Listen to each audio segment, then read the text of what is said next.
Ready to ditch those fad diets and finally crack the code on belly fat. I'm in. Let's do it. You've sent over some really interesting stuff. Yeah, and it seems like you already know the score, right? No magical overnight fixes? Nope, none of that. It's really about those lasting changes, the stuff you can stick with.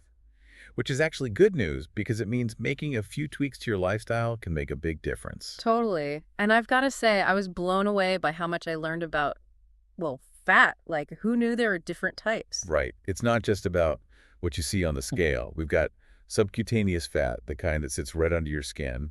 And then there's the deeper stuff, the visceral fat, hanging out around your organs. And that's the one that's a bit of a troublemaker. Oh, wow. Okay, so why is visceral fat so much worse? It's like the loud neighbor you can't get away from.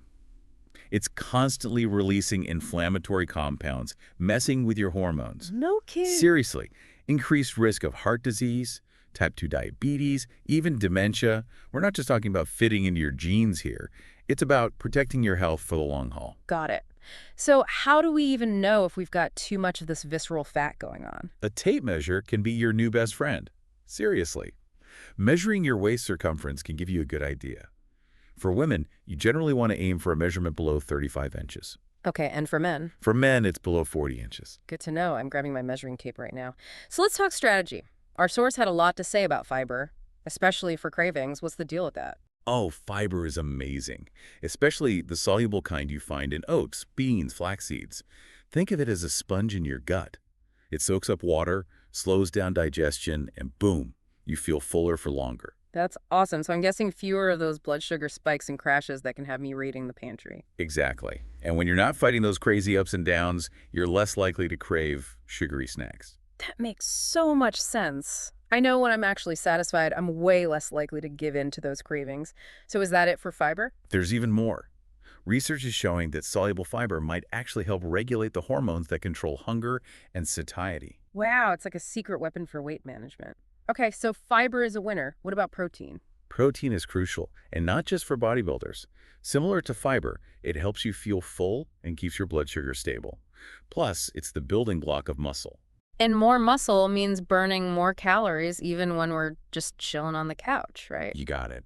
And that's super important, especially as we get older and naturally start to lose muscle mass. So yeah, definitely try to incorporate protein into every meal like our source suggests. Totally. It's all about those small changes that add up over time. Okay, so we've covered the good guys. Now let's talk about the things we might want to cut back on, like added sugar. Yeah, that's a big one. Yeah. Our source was pretty clear about this. Added sugar is a major contributor to belly fat, empty calories that add up quickly. Yeah, I definitely have a weakness for anything with sprinkles. We've all been there. But seriously, being more mindful of those sugary drinks, processed snacks, and sweets can make a big difference. It's about being aware of what we're putting into our bodies. What about alcohol? Alcohol is a bit of a tricky one. While the research on its direct link to belly fat is still up for debate, there's no denying that those cocktails and beers can pack on the calories. And I know for me, alcohol definitely lowers my inhibitions when it comes to food choices. Exactly. It's all about balance and being aware of how alcohol might be influencing your overall calorie intake and choices. Speaking of things that can sneak up on you, let's talk about stress. Stress eating is definitely my weakness. But what's the science behind that connection? It all comes down to cortisol, the stress hormone. When you're constantly stressed, your body pumps out cortisol, and that can actually signal your body to store fat, especially around your midsection. Oh, wow, really? Yeah, it's like your body goes into survival mode, storing energy in case it needs it to deal with whatever's stressing you out. That's wild. Because when I'm stressed, the last thing I want to do is go for a run or hit the gym. Give me all the comfort food. Totally understandable. But that's exactly why managing stress is just as important as diet and exercise when it comes to belly fat. It's all connected. So what's the solution? Yoga? Meditation? Should we all book a one-way ticket to a tropical island? Well, a tropical getaway never hurts. But in all seriousness, there are plenty of practical things you can do. Okay, I'm all ears. What does our source suggest? Okay, so stress management is key. Got it. Now, what about exercise? I know it's good for us, but can it really target belly fat specifically? You know, that's the question, isn't it? And while exercise alone won't magically melt away all the belly fat, it's a super important part of the equation. Right, it's got to be more than just burning calories, right? Exactly. Our source really emphasized that. It's about all the amazing things exercise does for your body and mind. Like what? Give us the highlights. Well, remember how we talked about muscle being your metabolism booster? Yeah. Well, exercise, especially strength training, helps build that muscle mass. And it can even help prevent the muscle loss that happens naturally as we age. So important. Okay, that makes sense. What about cardio versus strength training? Does it have to be one or the other? Our source was all about balance. Combining cardio and strength training is the real sweet spot. Makes sense. So we're not ditching those Zumba classes, but maybe adding in some weights too. Exactly. And there are so many fun ways to combine the two. Our source mentioned HIIT, high-intensity interval training. Oh yeah, I've heard of that. It's a great way to get your heart rate up and build strength in a shorter amount of time. I can get behind that. What about for those of us who need something a little easier on the joints? Totally. Our source had some great suggestions for that too. Swimming, for example, is fantastic because it works so many muscle groups without putting a lot of stress on your joints. Even just going for a brisk walk, especially if you add in some hills, can make a difference. I love that. Okay, before we move on, one last thing I wanted to touch on. Sleep. We all know getting enough sleep is important, but is there actually a link between sleep and belly fat?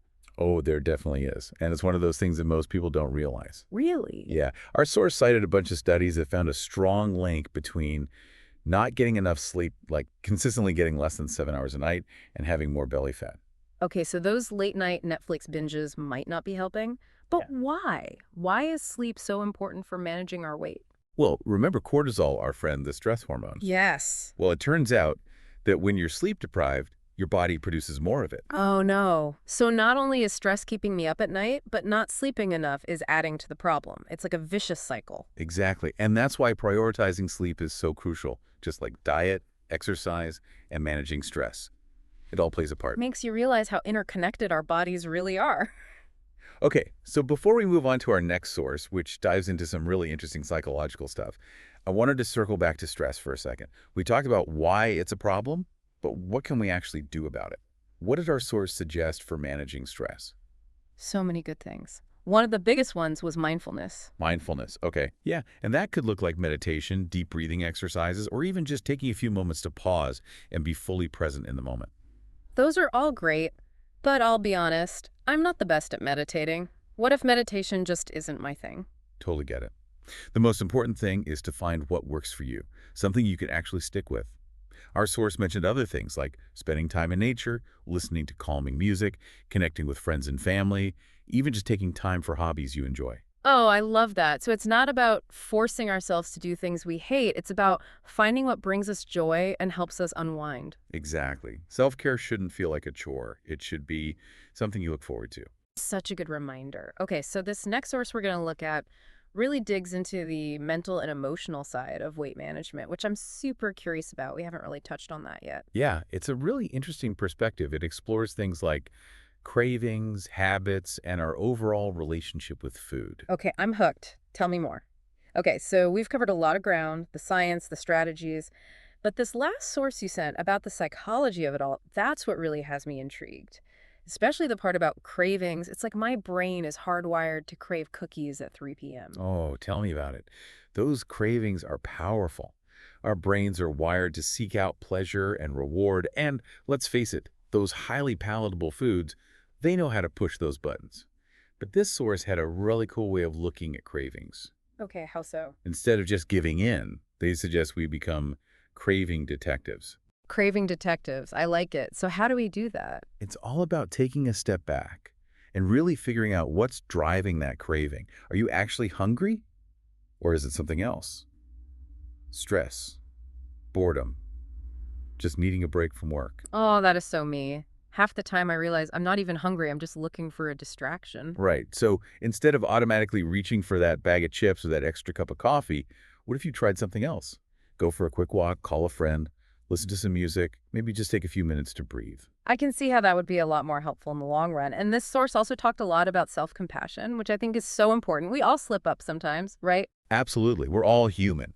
And that's the thing. This source really emphasized that those slip-ups don't define us. Instead of beating yourself up, which can actually lead to more unhealthy behaviors, it's about acknowledging it, learning from it, and moving on. with compassion. Progress over perfection, as they say. Exactly. And focusing on the positive changes, no matter how small they might seem. Did you choose fruit over a cookie today? Did you go for a walk instead of having that second glass of wine? Those are all wins in my book. Love that. It's easy to get caught up in the all or nothing mindset, but it's really those small, consistent changes that add up over time. Wow, this whole deep dive has been amazing. I've learned so much. Me too. And the best part is, you've got a whole toolbox full of strategies to start using right away. Exactly. And I think the biggest takeaway for me is that there's no magic bullet. It's about taking care of ourselves inside and out, eating real food, moving our bodies in ways that feel good, managing stress, sleeping enough, and building a healthier relationship with food. Yes, it's a holistic approach. Yeah. Mind, body, and everything in between. I love that. So as we wrap things up here, I want to leave our listeners with something to think about. If you had to choose one small, sustainable change to focus on today, what would it be? Doesn't have to be anything huge, just one step in the right direction. One step is all it takes. Exactly. Until next time, stay curious, stay informed, and keep up the great work.